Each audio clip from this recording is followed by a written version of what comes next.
Madame, Monsieur, bonjour, très heureux de vous retrouver sur Panafricaniste TV, la chaîne de télévision des panafricanistes. Nous vous apportons le meilleur de l'information sur un plateau d'or. Et comme à notre habitude, nous allons nous interroger pour cette autre édition de Parole panafricaniste. Cameroun, barbouze pour la diplomatie française, une guerre déguisée, c'est notre grande interrogation. Cameroun, barbouze pour la diplomatie française, une guerre déguisée, nous nous interrogeons seulement. Et parlant d'interrogations, nous en avons 5 interrogations qui obligent une réflexion sur l'arrivée du nouvel ambassadeur français au Cameroun. Eh bien, le poste d'ambassadeur est un poste politique, mais également la diplomatie a 3 fonctions. La représentation, la protection, la négociation. Sauf que l'une des missions officieuse d'une ambassade, c'est également l'espionnage. Malheureusement, cette dimension n'est pas trop intégrée dans notre approche africaine envers les autres pays dits puissants. L'arrivée de cet ambassadeur, pour nous, est un signal fort à l'endroit du Cameroun et mieux encore à l'endroit des Africains, quoique des exemples dans ce sens sont légion. Il faut lire cette actualité dans son contexte. Elle arrive dans un contexte où cette décision avait été prise par le président français bien avant sa tournée en terre africaine pour ce que nous connaissons tous aujourd'hui, n'ayant pas obtenu ce qu'il espérait avoir en terre camerounaise. Pour preuve, la conférence de presse, la durée des échanges avant la conférence de presse et enfin le séjour écourté contrairement à ce qui avait été annoncé initialement. Donc, ce n'est que suite à ça qu'après avoir récolté du sol camerounais, celui-ci confirme la nomination de cet ambassadeur au Cameroun, comme quoi, si les choses, bien sûr, s'étaient passées autrement, peut-être, je dis bien peut-être, il n'aurait pas eu, bien sûr, à nous envoyer un tel ambassadeur. On parle bien sûr d'un général d'armée. Aujourd'hui, il y a tout un front occidental qui est en train de se dresser contre l'Afrique, mais aussi contre la forte pénétration russe, chinoise et turque en Afrique. Eh bien, nous prenons pour preuve la loi votée au Congrès américain il y a de cela quelques mois pour soi-disant, en passant, lutter contre les activités russes en Afrique, où il est clairement détaillé l'usage du soft power comme outil premier dans cette lutte, alors que d'autres, bien sûr, bien d'autres pays, que surtout des spécialistes de cette pratique, doivent pour autant les appliquer. Quand on sait que ce général est un ancien commandant de l'école de guerre de Saint-Cyr en France, où sont passés bon nombre de nos officiers et officiers supérieurs, si à ça vous ajoutez la forte emprise encore des réseaux france-africains à l'intérieur de nos pays, vous comprenez très vite que l'arrivée de ce monsieur est une menace pour la paix et la sécurité dans notre pays. N'oublions jamais que sur le plan politique et économique, la perte de l'influence française sur ses anciennes colonies l'ont obligé aujourd'hui à se redéfinir et à revoir son approche avec ses anciennes colonies, non pas dans un partenariat gagnant-gagnant, mais plutôt dans l'usage et la pratique du soft power, à savoir la multiplication des actions et opérations clandestines ou encore opérations secrètes dans cet ambassadeur en est bien sûr un maître. Enfin, les Africains doivent intégrer le fait que le monde est une jungle planétaire. Les relations internationales sont de plus en plus violentes, pour preuve l'analyse du jeu des acteurs internationaux. Alors, toujours croire que le politiquement correct existe dans ce milieu hypocrite et violent serait faire preuve de naïveté sans pareil. En fonction des objectifs fixés par les États, de leur politique étrangère, qui sont essentiellement prédatrices et surtout prévaricatrices pour le cas des pays puissants, les États-Unis, l'Angleterre, la France et bien d'autres encore. Dans un tel contexte toujours, analyser les choix et décisions des autres sous le prisme du normal serait mal connaître la réelle politique internationale. Eh bien, en conclusion, nous disons l'arrivée de cet ambassadeur français au Cameroun est une réponse au nouveau calendrier occidental qui voudrait non seulement recoloniser l'Afrique, mais plus encore réduire au maximum l'influence russe sur le sol africain. Aux Africains de se poser les bonnes questions et de rapidement y trouver des solutions. Sinon, on peut vous assurer et surtout vous rassurer que nous sommes repartis pour encore au moins 4 siècles de recolonisation, pour ne pas dire de néocolonisation. Voilà pourquoi nous nous interrogeons d'ailleurs ce matin. Mais avant justement de commencer cette interrogation, je tiens d'ailleurs à vous lire justement ce communiqué de cette nomination de cet ambassadeur, un général français, comme ambassadeur de France au Cameroun. Décret arrêté circulaire, mesures nominatives, ministère de l'Europe et des Affaires étrangères, décret du 15 septembre 2022 portant nomination d'un ambassadeur extraordinaire et plénipotentiaire de la République française auprès de la République du Cameroun.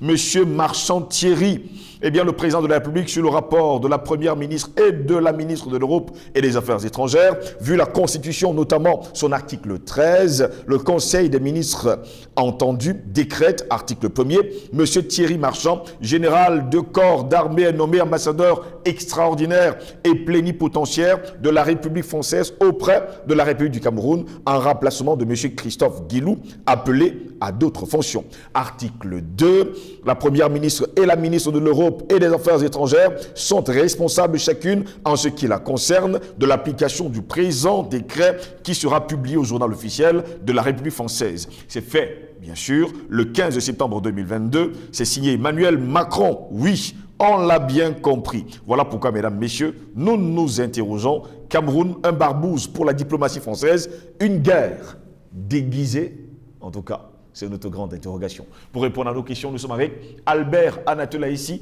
Il est directeur de publication du journal Le Cactus et journaliste d'investigation. Albert Anatolaïssi, bonjour, bienvenue à vous.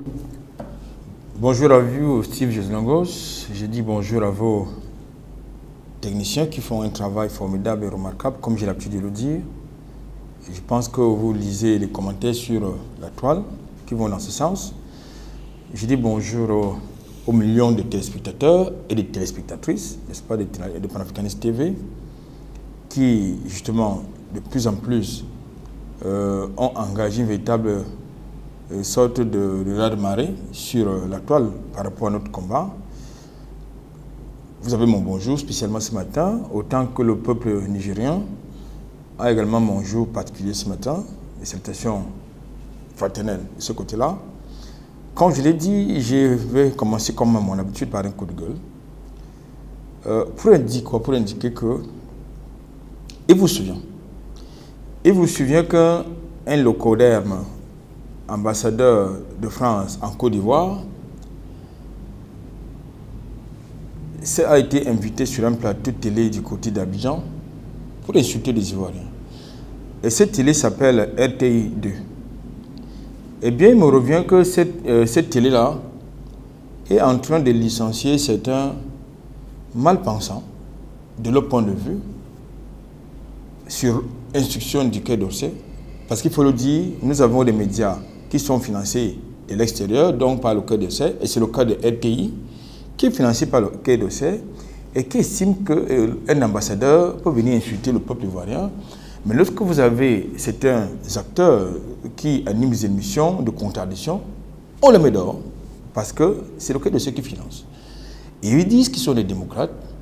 Vous avez dans leur pays des démocrates et des pays des Lumières, des citoyens qui sont embastillés pour des délits d'opinion. En tout cas, merci pour l'invitation. Il faut également préciser, Albert Anatolaïssi, que RTI 2 est arrivé dans un contexte très difficile du côté de la Côte d'Ivoire. Oui, le matériel de RTI 2 est venu par les hélicoptères militaires, les chars de guerre de Français, justement pour faire de la propagande, n'est-ce pas, de l'armée française de ce côté-là. Vous avez tout compris. Le sujet qui nous intéresse ce matin, Cameroun, un barbouze pour la diplomatie française, une guerre déguisée. Albert Anatolaïssi, c'est un général qui prend la tête de l'ambassade de France au Cameroun. Je vais tout droit au but. Est-ce une guerre déguisée? Avant de répondre à votre question, remettons les choses dans le contexte. Déjà, il faut rappeler que M. Thierry Marchand, c'est un général de corps d'armée, vous l'avez indiqué, un Saint-Cyrien, et ensuite légionnaire. Et vous savez ce que c'est qu'un légionnaire. Il a également été à la tête de la direction, n'est-ce pas, de la coordination de sécurité et de défense. Il s'agit d'une officine qui gère justement ce que nous avons l'habitude d'appeler les grandes oreilles, c'est-à-dire des espions, ou si vous voulez, les agents secrets, dans plusieurs pays, dont au Cameroun et sur le continent africain. Donc c'est lui qui assure la coordination des activités de ces centaines d'agents secrets qui sont justement disséminés sur le continent africain et ailleurs. Et il vient du côté de Djibouti, qui a décidé, un pays qui a décidé d'abriter sur son territoire toutes les bases militaires de la terre. Il vient de la SCA qui abrite également un contingent français qui est, c'est vrai, sur le point de départ. Il vient du Gabon où il y a également une base militaire, pas très loin du palais présidentiel. Il a également officié du côté de la Somalie. Nous savons dans quel état se trouve la Somalie. Oui. Donc, votre question a tout son sens lorsque vous avez ces éléments, je veux dire, factuels, qui nous amènent à questionner la pertinence, ça veut dire la logique du choix de M. Jupiter à nommer un Barbouze dans notre pays comme ambassadeur. Mais avant d'y arriver, j'ai quand même un problème assez personnel pour indiquer quoi? Pour dire que je ne sais pas si les autorités de mon pays, le Cameroun, marchent avec la tête pour d'abord accepter les lettres figurées de ce Barbouze et ensuite, je veux dire les copies figurées parce qu'il doit d'abord remettre les copies figurées justement de son accréditation en tant que diplomate dans notre pays et enfin les lettres de créance qui doivent être présentées au président de la République en tant que le patron de la diplomatie. Pour l'instant, je pense que selon les informations que j'ai, il n'a pas encore présenté les copies figurées, n'est-ce pas, de sa lettre d'accréditation au Cameroun. Ben, le texte est là. Est-ce que les autorités camerounaises vont avoir la même attitude qu'à l'endroit de M. Christophe Lamora? Vous savez qui c'est? Oui, l'ambassadeur américain homosexuel. Oui. Quand on a accès... Marié à un homosexuel. Je dis bien homosexuel. Homosexuel, une pratique qui est proscrite par la loi camerounaise, mais vous avez, les autorités de mon pays ont accepté d'accréditer dans notre pays un ambassadeur qui assume son homosexualité. J'ose penser que, bon, s'ils ont accepté un homosexuel comme diplomate chez nous, ça passera comme un suppositoire les copies figurées et la lettre de créance, n'est-ce pas, de M. le Barbouze. Comme je l'ai dit, je voudrais également vous dire une chose. Cette nomination intervient également dans le contexte de la pré-visite de Jupiter dans notre pays, où, au lendemain de cette visite, il a décidé, il n'y a pas très longtemps, la création d'une cyberarmée pour justement s'attaquer au panafricanisme. Il faut aussi le dire que la nomination d'un Barbouze comme celui-là, c'est s'attaquer au panafricanisme, que nous sommes aux nationalistes, que nous sommes aux patriotes. Parce que là, ce sont les patriotes, les nationalistes et les panafricanistes. Ça, c'est important de le préciser. Maintenant, pour l'accompagner dans cette basse et sinistre besogne, il va recycler, comme ils ont l'habitude de faire, certains collabos qu'ils ont adoubés dans le contexte, n'est-ce pas, du sommet France-Afrique, oui. Ces collabos que vous connaissez, qui, pour la plupart, opèrent dans le secteur des start-up, dans le numérique, entre autres, dans les ONG, je parle de la société civile, qui est corrompue, et nous connaissons certaines têtes de proue de cette affaire-là. Donc, je pense que, contrairement à ce que vous avez dit tout à l'heure dans votre introduction, nous ne pouvons pas, et nous luttons pour ça, on ne peut pas se sacrifier, pour ne pas sacrifier notre temps, notre sécurité, pour qu'on revienne encore à la recolonisation, pour qu'il y ait encore des barbouzards qui viennent opérer des actions sinistres dans notre pays ou bien sur notre continent. C'est désormais impossible, mais il faut quand même se dire des choses. Et là, il y en a qui vont peut-être trouver que je suis excessif. Quand je le dis, il est important que je rappelle ici, j'en fais mien mes propos. Le combattant Che Guevara avait l'habitude de dire que lorsque vous êtes dans un combat de libération de votre peuple, tenez dans votre main 10 balles. 9 pour les traîtres intérieurs et une balle pour les collaborateurs. Et je pense qu'il faut désormais qu'on s'engage dans cette dynamique qui voudrait que nous ne puissions pas perdre notre temps à conscientiser les gens qui sont dans une dynamique de trahison perpétuelle. Si aujourd'hui nous pouvons déplorer l'assassinat de beaucoup de nos devanciers, c'est du fait des traîtres. Donc je crois qu'il est désormais inacceptable qu'on puisse justement admettre des traîtres dans la dynamique de combat qui est le nôtre, parce que ce combat est irréversible. Albert Latoula, ici, on le sait, c'est un secret de polichinelle, surtout pour ceux qui lisent. Le poste d'ambassadeur est un poste politique, mais également de diplomatie, qui a 3 fonctions. La représentation, la protection, la négociation. Sauf qu'il y a également des missions officieuses d'un ambassadeur c'est souvent l'espionnage. Est-ce que les autorités camerounaises ne le savent pas? Non, ils le savent mieux que toi et moi. Mais sauf que les missions clandestines ne respectent pas le principe de réciprocité. Parce que si ça respectait le principe de réciprocité, ça m'aurait conforté dans ma posture, justement, de combattant.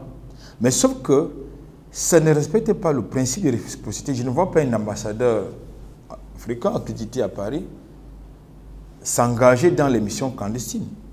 C'est-à-dire organiser des messes nocturnes avec la société civile, avec les partis politiques, à des heures de Nicodème, comme c'est le cas avec certains ambassadeurs à la fois français et de l'Union européenne, d'une manière générale.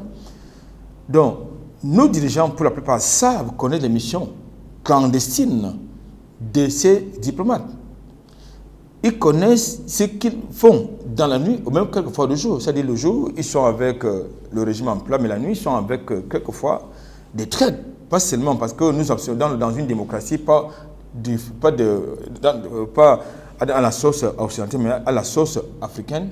Dans une diplomatie, le principe de contradiction est admis. Mais sauf que de l'autre côté, très souvent, ils engagent des contacts avec non seulement des ennemis de nos institutions, mais avec des ennemis de nos États. C'est là où il y a quand même un gros problème. Donc, le fait qu'il soit général de corps d'armée, c'est une nomination politique. Le fait qu'il soit accrédité, qu'il porte la casquette d'ambassadeur, ça pose un problème. Ça pose le problème de ce que M. Macron s'est engagé dans une dynamique, dans un autre paradigme, je veux dire, dans un paradigme géostratégique majeur par rapport au projet, justement, qu'il a pour la France en terrain africain, c'est-à-dire permettre à la France de reconquérir les territoires perdus et qui sont désormais, justement, sur la bannière, soit russe, soit turque, soit chinoise. Donc, c'est ça qu'il est question. Il pense donc que dans cette perspective, il doit mettre en place, il doit envoyer au Cameroun, qui est quand même un pays de combattants, il faut le préciser, un Barbouze, qui a des états de service dans le cadre des missions clandestines d'espionnage et tout ce qui est les missions secrètes. C'est ça qu'il est question. Donc, comme je vous l'ai dit, ils vont enrôler, comme ils ont commencé déjà à le faire, c'est un compatriote qu'ils ont déjà corrompu du point de vue financier, du point de vue idéologique. Je parle de ces jeunes start-upers, de la société civile, de ces militants de partis politiques et de préférence, ceux qui combattent le pouvoir en place. Donc je crois que de notre point de vue, dans notre posture de panafricanisme, nous ne pouvons pas laisser passer ce genre d'imposture. Est-ce que les autorités camerounaises doivent accepter ou alors devraient à un moment donné refuser d'accepter les lettres de créance de cet ambassadeur? Permettez-moi de mettre des réserves quant au refus justement des autorités camerounaises de ne pas accepter la lettre de créance, n'est-ce pas, de ces Barbouz. Tout à l'heure, je vous ai illustré un cas qui est proscrit par notre loi, c'est-à-dire la pratique de l'homosexualité. Mais en violation de notre disposition légale, nous avons donc nos autorités qui ont accordé à un ambassadeur un asile diplomatique dans notre pays, en violation de notre loi, comme je l'ai dit. C'est-à-dire qu'un ambassadeur qui assume pleinement son homosexualité, il est ambassadeur des États-Unis dans mon pays, le Cameroun. Un pays qui est encore en train de lutter pour son indépendance d'une manière globale et totale, sans condition. Un pays qui a vu ses fils sacrifiés au nom de l'indépendance, de la souveraineté. Voilà donc ce pays qui a sur son sol des diplomates homosexuels. À mon temps, j'avais demandé à ces autorités-là d'envoyer aussi un ambassadeur polygame de ce côté-là pour que établisse le principe de réciprocité. Ça n'a pas été le cas. Donc, je ne fais pas d'illusion. Les copies figurées de ces Barbouzas seront acceptées au ministère des Relations extérieures, tout comme après que les copies figurées, n'est-ce pas, de sa lettre d'accréditation aient été acceptées là-bas, il va être justement reçu par le premier diplomate camerounais, Paul Biya. Pendant ce temps, est-ce qu'avec cette nomination, on ne pourrait pas voir dans les jours à venir des opérations clandestines et surtout des opérations secrètes venant justement de cette ambassade? On a d'ailleurs vu le sortant faire des messes de Nicodème et venir parfois en culotte dans les chefferies. Ils ne font que ça. Ils ne font que ça. Tous les ambassadeurs européens font dans les missions clandestines. Tous. Je voudrais quand même vous rappeler, dans les années 92, un autre diplomate d'un pays qui a une bannière étoilée, très étoilée, qui a dû quitter justement le Cameroun pratiquement à la va-vite parce qu'il s'est mêlé des choses qui ne le concernaient pas. Je parle de l'ambassadeur Frances Cook à l'époque, qui était l'ambassadeur des États-Unis au Cameroun. Donc, elle a justement, c'est de ça qu'il est question. C'est-à-dire qu'ils sont toujours dans les missions clandestines. La preuve, je vais aller même plus loin. La plupart des responsables, des directeurs généraux des multinationales que vous avez sur votre territoire, ce sont des anciens barbouzards. Ce sont des espions. Il faut le dire, il faut l'intégrer dans notre, je veux dire, dans notre conscient, dans notre tête, dans nos cerveaux, que tous ces gens, ils ne font que ça. Et dans une dynamique où, justement, comme ils ont l'habitude de dire dans leur narratif, vous avez le sentiment, pas seulement anti-français, qui est réel, mais vous avez également le sentiment anti-impérialisme occidental, qui est également une évidence.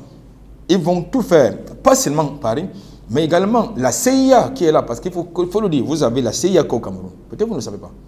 La CIA au Cameroun, toutes ces, je veux dire, ces organisations d'espionnage, ou bien qui ont l'habitude des missions secrètes, sont au Cameroun. La CIA est même très active du côté du nord et du sud-ouest. Elle est très active de ce côté-là. Donc, je crois que ce que moi je voudrais peut-être demander aux autorités camerounaises, qui savent d'abord, elles le savent déjà, c'est qu'il faut davantage être plus vigilant. Un Saint-Syrien qui vient au Cameroun comme général de corps d'armée, qui va rencontrer d'autres Saint-Syriens, ça peut présager peut-être des projets de coup d'État. C'est vrai que dans le contexte camerounais, un coup d'État, c'est quand même pas facile, parce que nous connaissons, nous savons que nous avons des services assez spécialisés, professionnels, assez compétents pour justement déjouer ce genre de projet qui pourrait plonger notre pays dans le désastre social et politique, géostratégique et géopolitique. Mais je pense qu'il faut quand même que nos autorités ouvrent davantage les yeux par rapport à ce barbouzard qui est en train d'arriver. Pourtant, depuis la nomination de cet ambassadeur, les Camerounais, ceux qui sont d'ailleurs très vigilants, sont inquiets. Non, ils ne devraient pas être inquiets. Bien au contraire, être inquiet, ça veut dire qu'on a peur. Bien au contraire. C'est l'attitude qu'il faut éviter d'avoir, une attitude d'inquiétude, de peur, non. Il faut plutôt avoir une attitude à la fois de ressentiment, oui, de combat, mais de rejet également. C'est l'attitude qu'il faut avoir. C'est-à-dire que leur faire comprendre que sur notre territoire, on peut peut-être accepter un barbouzard qui a le manteau d'un ambassadeur, mais s'il s'amuse à faire comme ils ont l'habitude de faire ailleurs, en dehors de nos frontières camerounaises, je crois qu'il lui sera réservé un sort très peu glorieux. Ça aussi, c'est la vérité. Parce qu'il faut quand même se dire une chose.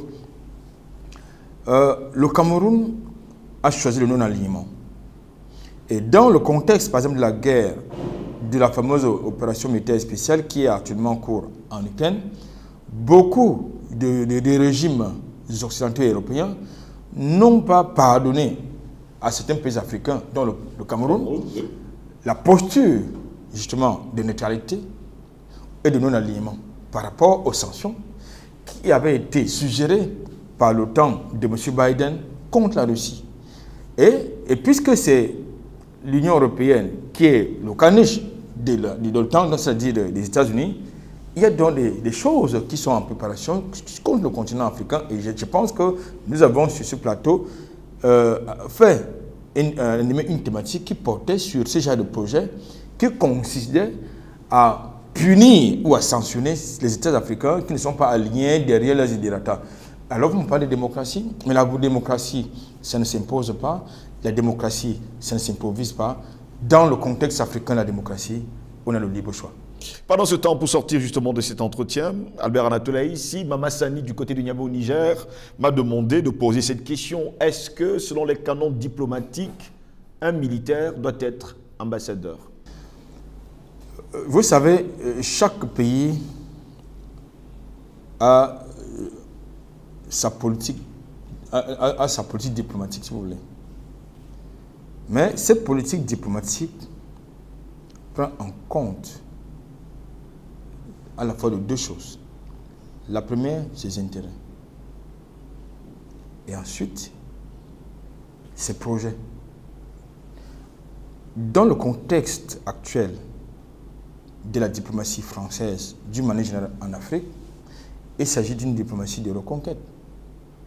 C'est la même chose en ce qui concerne le Cameroun, il s'agit d'une diplomatie de reconquête. Du point de vue économique, vous le savez, la plupart des multinationales françaises sont en rade parce que la France a perdu en moins de 20 ans près de 30% du marché des contrats. Donc, il ne lui reste que plus que moins de 10%, c'est 9,6% de ces contrats. Donc, elle veut s'engager dans une diplomatie de reconquête économique. Parce qu'aujourd'hui, le partenaire majeur du Cameroun reste la Chine, la Turquie, dans une moindre mesure la Russie. Il vous souvient également que lors de sa visite au Cameroun, Macron voulait amener Paul Biya à résilier, à revoir le contrat que l'État camerounais a signé avec Gazprom qui exploite la centrale à gaz de Kribi. Ça n'a pas été possible, bien évidemment. Ça, c'est de deux. En ce qui concerne des projets, il est donc question pour Paris de moduler sa politique géostratégique, notamment dans le Golfe de Guinée et au Sahel. Et le Cameroun fait partie de ces zones géostratégiques. Parce que si aujourd'hui, le Cameroun a des difficultés, ce sont les pays de la sous-région, de l'Afrique centrale, qui seront en difficulté. Donc, le Cameroun, c'est le pivot. Tout à l'heure, je vous ai convoqué les anciens postes de occupé ce Barbouza avant d'arriver au Cameroun. Il a été au Gabon. Je vous ai dit que, pas très loin du palais présidentiel, il y a, n'est-ce pas, une base militaire française. Du côté de nos frontières, située à côté de nos frontières, au niveau du Tchad, vous avez une base militaire française qui n'est pas très loin. Vous avez en Centrafrique un contingent français qui est peut-être sur le départ, mais qui n'est pas encore parti. Le dernier est parti, le 2 décembre dernier. Non, ils sont encore là. C'est-à-dire qu'ils sont encore là, tous ne sont pas encore partis. Ils sont encore là, certains sont encore là pour la sécurité de leur logistique. Maintenant, il a été en Somalie. Aujourd'hui, la Somalie, c'est quoi? La Somalie, c'est le terrain de jeu des terroristes. Oui. Donc, il faut donc faire très attention. Il faut faire très attention par rapport quand à l'arrivée de ce diplomate. C'est un diplomate, comme je dis, chacun peut choisir qu'il veut. La plupart des diplomates américains sur le continent africain, c'est des anciens militaires, des anciens soldats. Mais ils ont la casquette des diplomates parce qu'ils ont été recyclés comme tels. Mais officiellement, ils sont diplomates, mais officiellement, nous savons qu'ils sont des espions. Et ils sont très spécialisés dans les missions clandestines. Comme j'ai l'habitude de dire, il nous appartient à nous, Camerounais et Africains, d'ouvrir l'œil. Merci à vous, Albert Anatolaï, ici d'avoir été des nôtres ce matin. C'est un plaisir. Mesdames, Messieurs, c'est ici que s'achève cette édition de Parole panafricaniste. Au plaisir de vous retrouver très bientôt. Bonne journée à toutes et à tous.